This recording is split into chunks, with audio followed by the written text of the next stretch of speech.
प्रयत्न कर महत्त्वाचा आहे, पण तू एवढं केलंच पाहिजे झालंच पाहिजे म्हणलं की तिथे विद्यार्थी मी एवढं करून जर घरून सपोर्ट आपल्याला नसेल तर ते विद्यार्थी मागे येतो. आणि असे जर पेरेंट्स असतील तर त्यांचा विद्यार्थी ट्युशन एरिया लातूरमध्ये कधीच डिस्ट्रॅक्ट होणार नाही, कारण ते वडील लक्ष देऊ शकणार नाही सध्या, कारण महागाई याच्या क्षेत्रात ह्याच्यामुळं. परंतु आईचा रोल खूप महत्त्वाचा मला असं वाटतं. सोबत बोलत असताना तो म्हणला की त्याला डेली 2 वेळेस कॉल यायचा, एक जेवण झाल्यानंतर आणि एक नाश्ता झाल्यानंतर. तर ह्याच्या मागचं कारण काय होतं? जो पॅरेंट विद्यार्थ्यासोबत कॉम्प्रोमाइज करतो की यार ह्याला हे नको ते नको, त्या विद्यार्थ्याला मार्कच पडत नाहीत जास्त. म्हणजे फ्रेंड्सला तुम्ही काय सांगताल की आता समजा तुम्ही पण एक आई, दुसऱ्या आईला तुम्ही काय सांगताल की विद्यार्थ्यासोबत कम्युनिकेशन कसं ठेवलं पाहिजे, संवाद? एकदाच फोन करतात किंवा लातूरला तर येतच नाही ते कधी, विद्यार्थी काय करतो, अशा पालकांसाठी तुम्ही काय सांगताल? कन्हैयाचे पॅरेंट्स आता आपल्या सोबत आहेत. सर, स्वागत आहे आमच्या चॅनलवरती. तुमच्या विद्यार्थ्याला बरेच चांगले मार्क पाडले, तर तुम्ही RCC निवडत असताना काय विचार करून RCC ला ऍडमिशन घेतलेलं तुम्ही? तुमचा विद्यार्थी तर शाहू कॉलेजला पण लागलेला, तुम्ही ते सोडून इकडे RCC ला? नंबर लागलेला होता, पण RCCचं जे अगोदरच बॅकग्राऊंड पाठीमागचा जो रिझल्ट आहे तो पाहिलेला, त्यामुळे असा विश्वास वाटत होता की तिथं योग्य न्याय मिळेल आणि असं म्हणजे त्याला पुश भेटेल चांगला ह्या कारणासाठी. आणि त्याची निवड एम्स बॅचसाठी झालेली, स्कॉलरशिप म्हणजे त्यामुळं कसं की त्याचा जो अभ्यास आहे त्याला तसाच पुढे असा चांगला ग्रीप मिळून जाईल आणि यशस्वी होईल. या कारणासाठी आम्ही RCC प्राध्यापक मोठेगावकर सरांचं निवडलेलं. त्यामुळे त्यांना आता एकदम असं वाटतं की जे निवडलेलं आहे ते एकदम बरोबर होतं. पण आता पेपर थोडासा हार्ड झाला, थोडासा म्हणण्यापेक्षा फिजिक्स जास्तच हार्ड होता. पण त्यांनी बायो आणि केमिस्ट्री जे घेतलेली होती सर, ते खूप म्हणजे असं, त्यामुळं मार्क आलेले आहेत, चांगली येतीलच. चांगलं कॉलेज पण भेटून जाईल. विश्वास आहे तसा की एम्स वगैरे भेटून जाईल पहिले 3-4 दिवस. सोबत बोलत असताना तो म्हणला की त्याला डेली 2 वेळेस कॉल यायचा, एक जेवण झाल्यानंतर आणि एक नाश्ता झाल्यानंतर. तर ह्याच्या मागचं कारण काय होतं नेमकं? कारण म्हणजे त्याला तो हॉस्टेलला राहिला होता. आमच्या घरी आई वडील असल्यामुळं मला त्याला रूम करणं शक्य नव्हतं लातूरला, आणि त्याच्यामुळे आम्ही त्याला हॉस्टेलला ठेवलं होतं. हॉस्टेलला होता, त्याचं ते जेवण कसं आहे काय नाही ह्याच्यासाठी. आणि सकाळी कॉल करायचा, पहाटे तू किती वाजता उठलास, किती वाजल्यापासून अभ्यासाला सुरुवात केली, आणि हे सगळं विचारण्यासाठी. आणि नाश्ता काय होता आजचा, कारण तो हॉस्टेलला होता. एक आई म्हणून काळजी ह्यासाठी मी विचारत होते. आणि संध्याकाळी कॉल यायचा ती आजचा क्लास कसा झाला, आजचा कसा अभ्यास होता काय नाही, हे सगळं विचारण्यासाठी म्हणून त्याला मी संध्याकाळी कॉल करते, आज किती तास अभ्यास झाला, हे सगळं विचारण्यासाठी. आणि संध्याकाळचं जेवण म्हणजे 2 टायमाचं, दुपारचं काही नाही, कारण तो दुपारी क्लासला यायचा. क्लासहून आले त्याचा ते अभ्यासाला डिस्टर्ब होते म्हणून दुपारी मी कॉल करत नव्हते. सहसा सकाळी आणि संध्याकाळी कॉल करायचा. डेफिनेटली.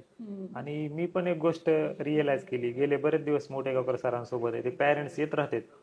जो पॅरेंट विद्यार्थ्यासोबत कॉम्प्रोमाइज करतो की यार ह्याला हे नको ते नको, त्या विद्यार्थ्याला मार्कच पडत नाहीत जास्त. म्हणजे मी ऑब्झर्व केलेले खूप. जो पॅरेंट अजिबात कॉम्प्रोमाइज करत नाही, विद्यार्थ्याला जे पाहिजे त्या गोष्टी, बुकलेट असेल, ट्युशन म्हणजे हॉस्टेल वगैरे, जे सगळ्यात चांगल्या गोष्टी जो पॅरेंट देणार त्याच विद्यार्थ्याला मार्क भेटतात. ही गोष्ट मी ऑब्झर्व केलेली. तर तुम्हाला काय वाटतं, पॅरेंट्सला तुम्ही काय सांगताल की आता समजा तुम्ही पण एक आई, दुसऱ्या आईला तुम्ही काय सांगताल की विद्यार्थ्यासोबत कम्युनिकेशन कसं ठेवलं पाहिजे, संवाद म्हटलं तर कसं, मुलांसोबत असं आपण फ्री, कारण मुलांवर आपलं जर असेल का बर्डन तर मुलं काहीच करू शकत नाहीत. मुलांवर आपलं बर्डन नाही ठेवता त्याला आपला सपोर्ट कसा मिळेल, फ्रेंडली सपोर्ट, हे महत्त्वाचं आहे. फ्रेंडली सपोर्ट म्हणजे कसं, त्याला ती बर्डन नको, तू इतकं केलंच पाहिजेस, तुझं आज इतकं झालंच पाहिजे असं नाही. तुझा आज किती अभ्यास झाला, त्याच्याहून तुझा उद्या एवढा झाला पाहिजे बघ बाळा, तू इथं कमी पडतोयस, तुझी आज मार्क किती, तुझी आज एक्झाम होती, मार्क किती आले, एवढे आले ना. त्याने सांगितलं ना, आई मला 600+ आले किंवा 650 आले, असं जर म्हणला त्यानं, तर थोडे तुला अजून वाढवायला पाहिजे बाळा, तुला जमतंय का, प्रयत्न कर महत्त्वाचं आहे, पण तू एवढं केलंच पाहिजे झालंच पाहिजे म्हणलं की तिथे विद्यार्थी मी एवढं करून जर घरून सपोर्ट आपल्याला नसेल तर ते विद्यार्थी मागे येतो. डेफिनेटली. ही ती खूप म्हणजे एक हार्श रियालिटी ही. तर सरला पण विचारूत की की माईक विद्यार्थ्यांना काय करायला पाहिजे, तू एवढं यायलाच पाहिजे असं माईक नाही वर धरा जरा. हा की तू करतो, तू होशील, तू यशस्वी होतील, तू होणारच आहेस, तुझी तेवढी कॅपॅसिटी आहे. फक्त आपण काय पालक म्हणून एक जाण करून देणं महत्वाचं आहे. बाकी नाही तर त्याला जर बर्डन दिलं तर तो यशस्वी होण्यामागे नाही, खचला जातो. उलट त्याला काय, तू होतंय, तुला सहज होतंय, करत राहा, फक्त तू मेहनत घेत राहा. फक्तच तुम्ही काय करतात काम म्हणजे? मी ही शिक्षक आहे, हिस्ट्री टीचर. टीचर आहे, अच्छा. Math teacher. अरे वा. चांगले का टीचरचे विद्यार्थ्याला आपण म्हणजे माहित बरेच विद्यार्थी बघितलेले असतात त्यांनी. पाहिलेले तर असतातच. कसं आहे याच्यामध्ये त्याची स्वतःची कॅपॅसिटी किती आहे, आणि निश्चित विद्यार्थ्यांना काय केलं पाहिजे की निश्चित असे ध्येय अगोदर ठरवलं पाहिजे. आणि 11वीला ज्या दिवशी ऍडमिशन घेतलं त्या दिवशी हे ठरवलं होतं की आपल्याला एम्स कॉलेजला जायचं आहे. मग त्यासाठी काय ब्लू प्रिंट तयार करणे, त्यासाठी एकदम मेहनत किती घेतली पाहिजे, आणि त्यासाठी मग आपल्याला काय करायला पाहिजे. ते तशी मेहनत घेतली, खूप घेतली. दिवसाचे 15-18 घंटे, शेवटी तर खूप अभ्यास केला. झोप नावाला ते 3-4 तास झोप घेतली, भरपूर मेहनत घेतली. आणि खूप म्हणजे क्लासेसचे RCC क्लासेसचे योगदान यामध्ये खूप आहे. सरांनी पण पर्सनली त्याच्यावरती लक्ष दिलं असं तो म्हणत दिलं. होता. हा, वैयक्तिक सुद्धा लक्ष दिलं. हॉस्टेलला असताना सुद्धा म्हणजे असून सुद्धा खूप लक्ष दिलेलं आहे. आणि असे जर पॅरेंट्स असतील तर त्यांचा विद्यार्थी ट्युशन एरिया लातूरमध्ये कधीच डिस्ट्रॅक्ट होणार नाही, कारण लातूरमध्ये बिघडायचे साधनं खूप आहेत. पण असं तर असे पॅरेंट्सचा विद्यार्थी कधीच डिस्ट्रॅक्ट होणार नाही. तो आता त्यासोबत बोलत असताना सांगत होता की त्याचा रूममेट सिगरेट पित होता 2 वेळेस डेली, तरी पण त्यांनी एकदा पण त्याच्या मनामध्ये विचार आला नाही असं हे करा ते करा. नाही, काहीच नाही तसं नाही. त्याला फक्त हॉस्टेल आणि ट्युशन एवढंच माहिती होतं. अक्षरशः पहिल्या वेळेस तो जेव्हा गावाकडून आम्ही आणून सोडला होता इथं, नंतर त्याला गावाकडे यायचं होतं त्यावेळेस त्याने हॉस्टेलच्या बाहेर असं पहिल्यांदा फोन केला की आता कुणीकडे जायचं, आता कुणीकडे जायचं, मी हॉस्टेलच्या बाहेर आल्यावर कुणीकडे ओळख. इथपर्यंत कुठंच फिरला नाही, हॉटेल नाही, कुठंच नाही, काहीच नाही. इतकं मार्क यायचं कारण तेच आहे. म्हणजे त्याच्या पाठीमागं मेहनत घेतलीच पाहिजे. आणि निश्चित ध्येय अगोदर ते ठरवलं पाहिजे आणि त्यानुसार मेहनत घेतली होते.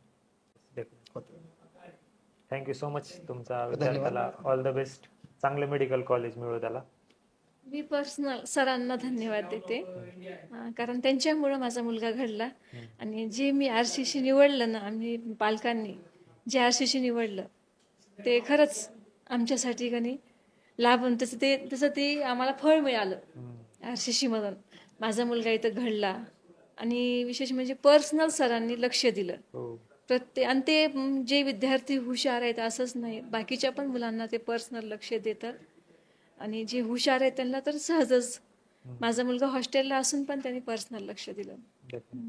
तुम्ही काय सांगता पालकाला RCC ट्युशन बद्दल? RCC ट्युशन बद्दल सांगायचं म्हटलं तर RCC खरंच नंबर 1 वर आहे माझ्या मते तर. आणि इथं कसं ना, अभ्यास असं घेताना प्रश्नपत्रिका असो की अभ्यास असो, अभ्यास पण एकदम शिकवणं एकदम असं परफेक्ट. आणि झालं असं एक मुलगा मध्यम लेवलचा असो की हाय लेवलचा असो. Thank you so much. All the best तुम्हाला.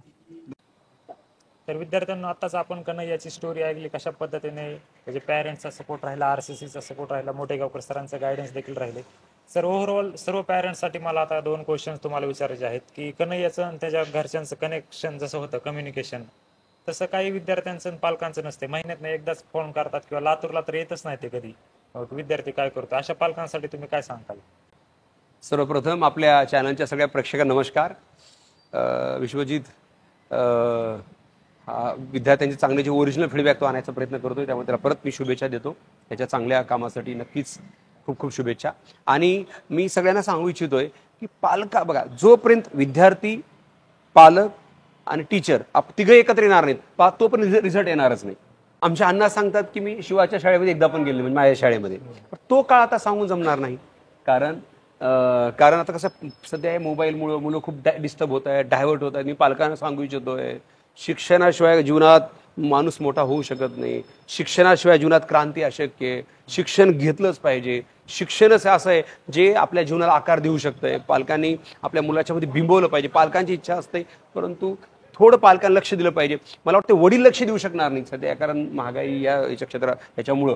परंतु आईचा रोल खूप महत्त्वाचा मला असं वाटतं. आईंनी तो ट्युशनला जातो का, प्रत्येक संडेला किती मार्क पडतात, त्याचं अनालिसिस करणं. आता ते तुम्ही म्हणलात ना, खंदाड्या करणं, आईचा ह्याच्यामध्ये खूप मोठा रोल आहे. सर तर आहेत, परंतु आईंनी ते बारकाईने लक्ष दिलं त्याच्याकडं, की त्याला किती मार्क पडतात, तो कधी त्याला मार्क मिळेल, त्याला पॉझिटिव्ह कसं आणणं, त्याचा अप्रोच कसा पॉझिटिव्ह ठेवणं, त्याला कसं मदत करणं, हे आईचा रोल खूप महत्त्वाचा आहे. ज्याची आई स्ट्रॉंग, तीच सध्या घर स्ट्रॉंग आहे असं मला असं वाटतंय. आईचं थोडं दुर्लक्ष झालं की घरात अफजल खान तयारच आहे. मग मी सांगू इच्छितो, लॉकडाऊन नंतर ऍक्च्युली बरेच फॅमिलीमध्ये चेंजेस झालेत. लॉकडाऊनच्या पहिल्या विद्यार्थ्याची काळजी जास्त करायची, लॉकडाऊन नंतर तुझं बघ, आमचं आम्ही बघतो, असं झालंय पॅरेंट्सचं काय काय. असं म्हणता येत नाही विश्वजित तुमचं. मला असं वाटतंय, कारण आईवडिलांची कुठलंही बघा, आईवडिलांची एक माफक अपेक्षा असते की बाबा मला झालेले कष्ट माझ्या लेकराला नाही झाले पाहिजे. किती जरी समजा एखादा, मी आता ते बोलणार नाही, पण एखादा किती जरी दुष्ट पालक असला, किती जरी दुष्ट असला, तर त्याला वाटत नाही की माझ्या लेकराचं वाईट व्हावं किंवा माझ्या ह्या क्षेत्रात त्याने यावं, असं वाटत नाही. कारण आईवडिलांची माफक अपेक्षा असते, मला झालेले कष्ट माझ्या लेकराला नाही झाले पाहिजे. आमचं जीवन कष्टात चाललं, आमचं जीवन लोकांच्या पुढे पुढे करण्यात चाललं, आमच्या लेकराचं नाही व्हायला पाहिजे, ही पालकांची माफक अपेक्षा असते. मी सांगतोय, फक्त पालकांचं कसं कुठतरी आजकाल कसं आहे, आता माझे वडील मला रागवायचे, मारायचे, स्पेशली माझे वडील, पण आजकाल तसं जमत नाही. कारण आता आम्ही होतो अर्धा डझन, मला 4 बहिणी, आम्ही 2 भाऊ, तर त्यामुळं ठीक आहे बाबा. पण आजकाल 1 किंवा 2 लेकर आहेत म्हणतो ना खेड्यामध्ये, आपल्या वाणीतिनीचे 2 लेकर आहेत, 1 किंवा 2 आहेत. तर पालक आजकाल लेकरांना घाबरायला लागलेत. ते मुलं त्याचा गैरफायदा घ्यायला लागलेत की मला पप्पा काहीच म्हणत नाही, मम्मी काहीच म्हणत नाही, त्यांना वाटतं लेकराला टेन्शन नको. पण पालकांनी थोडं म्हणजे म्हणतात ना, सोनारान कान टोचले पाहिजे. तुम्ही रागू नका, पण टीचरकडे घेऊन जावा, टीचरच्या संपर्कात विद्यार्थ्याला ठेवा, नक्कीच चांगलं झाल्याशिवाय राहत नाही असं मला वाटतं. आणि सर बरोबर, आणि काही पालकांचे एक्सपेक्टेशन त्यांच्या विद्यार्थ्याच्या कॅपॅसिटीपेक्षा जास्त असतात. अशा पालकांना तुम्ही काय मेसेज देतात? विश्वजित, आता हा शब्द तुमचा, तुम्ही खूप चांगला प्रश्न विचारलात. खूप पेपरला खूप मोठे मोठे लेख येतात विश्वजित, की आजकाल पालक आपल्या अपेक्षाचं ओझं मुलाच्या डोक्यावर लादायला लागलेत. मला सांगा, का लादायला लागलेत पालक? याचं बारकाईने, त्या मुलाला 10वीला 90% आहेत, 80% आहेत, अबो 75 आहेत. मला सांगा, आता ह्यांच्याकडून अपेक्षा करून कुणाकडून करावं? समजा जर अपेक्षा त्यानं 10वीला घ्यायची 35% मार्क, 40% मार्क घेऊ द्या, कशाला पालक अपेक्षा करतोय? आमची अवलाद पहिल्यापासून अशी आहे म्हणतोय. मला वाटतं अशा मुलाकडून अपेक्षा करायला पाहिजे. विश्वजित, मला 10वीला फक्त 69% होते, 69% मार्क होते. मला सांगा, 69% माणूस जीवनामध्ये एवढी थोडी प्रगती करू शकतो, 90% किती प्रगती करायला पाहिजे? मला असं वाटतं फक्त मोबाईलमुळे कुठं मुलं डायव्हर्ट व्हायला लागलेत. पालकांनी फक्त आपल्या पाल्याला मोबाईल दिला नाही पाहिजे.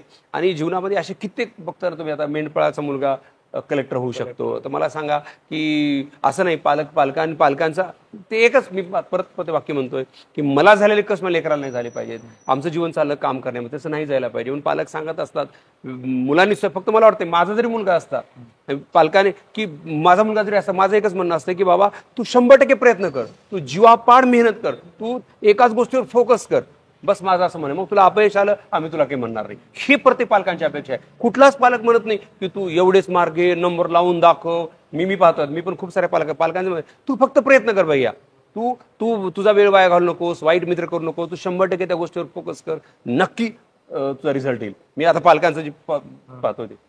थँक्यू सो मच सर, तुमचा टाइम दिल्याबद्दल. Thank you so much.